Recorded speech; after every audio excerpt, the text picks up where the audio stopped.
მეოთხე კლასი, საგანი ბუნება, თემა წყლის სამი მდგომარეობა. დავალება. ციფრული საგანმანათლებლო რესურსით ვსწავლობთ თამაშით, შექმნით ილუსტრაცია, სადაც გადმოვსებთ წყლის სამივე აგრეგატულ მდგომარეობას. ილუსტრაციაზე შეგიძლიათ განათავსოთ ტექსტიც. აღწერეთ თქვენ მიერ შექმნილი სურათი. დავალების შესასრულებლად დაგჭირდებათ პროგრამა ვსწავლობთ თამაშით. პროგრამაში შესასვლელად დააწკაბუნეთ დაწყებას.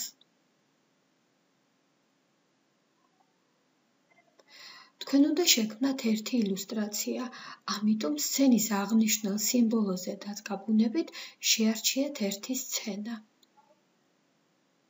ფონის შესაქმნელად სამუშაო სივრცის მარჯვენა მხარეს გარემოდან შეარჩიეთ საზურველი სურათი.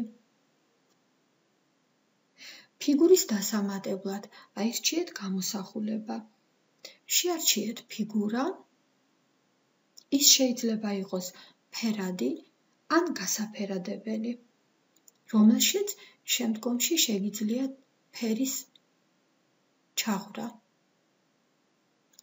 ფერის ჩაღვრა ხდება შემდეგნაირად, ვირჩევთ ფერს, ვირჩევთ აი ამ ინსტრუმენტს და ერთჯერ დააწკაბუნებით ჩაიღვრება ფერი.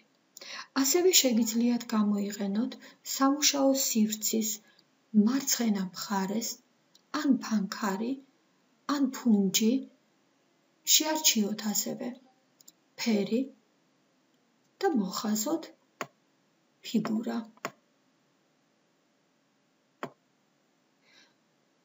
ილუსტრაციაზე ტექსტის შესაქმნელად სამუშაო არის მარცხენა მხარეს. აირჩიეთ ტეღილაკი, დააწკაბუნეთ სურათზე. ტეზე ხელმეორედ დააწკაბუნების შემთხვევაში შეგიძლიათ ტექსტის ჩაწერა. ნამუშევრის შესანახად თანმიმდევრულად დააწკაბუნეთ ღილაკს შენახვა, სურათი, დახურვა. ეს ინსტრუქციები დაგეხმარებათ დავალების შესასრულებლად. გისურვებთ წარმატებებს.